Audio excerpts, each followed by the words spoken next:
रहमान रहीम। आप देख रहे हैं Sajid Bashir YouTube channel.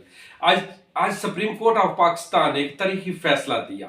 Chief justice of Pakistan justice Umar Ata Bandial, justice Munib Akhtar और जस्टिस मोहम्मद अली ने और उसके दो अपोजिट जज थे, जस्टिस जमाल मंदोखेल और जस्टिस और एक और जस्टिस साहब थे जिन्होंने इख्तिलाफी नोट लिखा। और आज का जो फैसला आया है ये 3-2 की अक्सरियत से आया है। और इस जैसे ये फैसला अनाउंस किया गया तो पीटीआई के रहनुमा फवाद चौधरी, अली जफर और शेख रशीद डाइस पर आए। उन्होंने इसको पीटीआई की फतह करार दिया। और इसके साथ ही जब यह इतलात हुकूमती कैंप में पहुंची तो उन्होंने इसकी एक नई तरीके से तशरीह करने की कोशिश की। उन्होंने ये कहा कि ये 7-3-4 की निस्बत से नोटिस ही मुस्तरद हो गया। और थोड़ी देर के बाद वजीर कानून तारड़ साहब भी आए। उन्होंने कहा कि ये तो हुकूमत के हक में फैसला आया। और इसके साथ ही अटॉर्नी जनरल ने भी पढ़कर सुनाया था ये तो हुकूमती हक में फैसला आया है। हालांकि ऐसा कुछ नहीं था। और थोड़ी देर के बाद एक टेलीविजन चैनल ने माहिर कानून एतजाज एहसन को लाइव लिया तो उन्होंने बताया कि ये हुकूमत गलत बयानी कर रही है। जिन जजों ने बेंच में बैठे ही नहीं, जिन्होंने समाअत को अटेंड ही नहीं किया, जो समाअत का हिस्सा ही नहीं थे, उनकी क्या औकात है। और इसी तरह ये फैसला 3-2 की अक्सरियत से हुआ। और 3 जज एक तरफ थे और 2 जज एक तरफ थे। और इस तरह फैसला अनाउंस किया गया।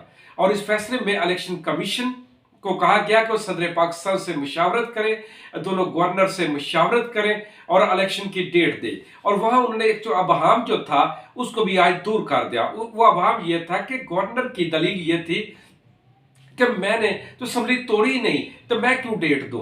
तो वहां सुप्रीम कोर्ट ऑफ पाकिस्तान ने कहा कि पंजाब असम्बली की इलेक्शन की जो डेट है वो सदर पाकिस्तान देंगे।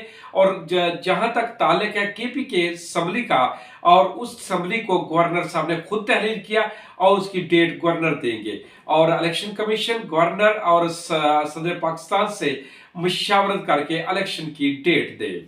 और जब ये इतलात मरीम नवाज तक पहुंची और वो उस वक्त एक प्रेस कॉन्फ्रेंस कर रही थी, उसकी जो असिस्टेंट मरियम औरंगजेब जो वफाकी वजीर भी हैं, उन्होंने उसको इतला दी। वो गुस्से में चली गई और वो इस तरह पेश कर रही थी जैसे ही उन्होंने अपनी अपनी तरजीहात हुकूमत ने पेश करना शुरू कर दी, जैसे एक खिसियानी बिल्ली खंबा नोचे। क्योंकि पीडीएम इलेक्शन में जाना ही नहीं चाह रही थी। क्योंकि चंद दिन पहले जामपुर राजनपुर का एक इलेक्शन हुआ जिसमें पीटीआई के मोहसिन लगारी और पीएमएलएन के अमार लगारी और पीपल्स पार्टी के कैंडिडेट थे। इन तीनों के दरमियान कांटेदार मुकाबला हुआ। जब ये रिजल्ट की अनाउंसमेंट हुई तो उसमें मोहसिन लगारी साहब के 90,000 वोट थे और जबकि मुस्लिम लीग के नून के 55,000 और उसके साथ ही पीपल्स पार्टी के बहुत ज्यादा कम थे। अगर पीपल्स पार्टी और नून के वोटरों को इकट्ठा भी कर दिया जाए फिर भी मुस्लिम या पीटीआई के वोट ज्यादा थे। और यही खौफ पीडीएम को सताया जा रहा है। और क्योंकि वो नहीं चाहते कि इस टाइम इलेक्शन में जाया जाए। क्यों इसलिए इलेक्शन में ना जाया जाए क्योंकि पीडीएम ये समझती है कि इस वक्त महंगाई का तूफान आया हुआ है, लोग हमसे नाराज हैं और इस महंगाई की वजह से हमें कोई वोट नहीं मिलेगा।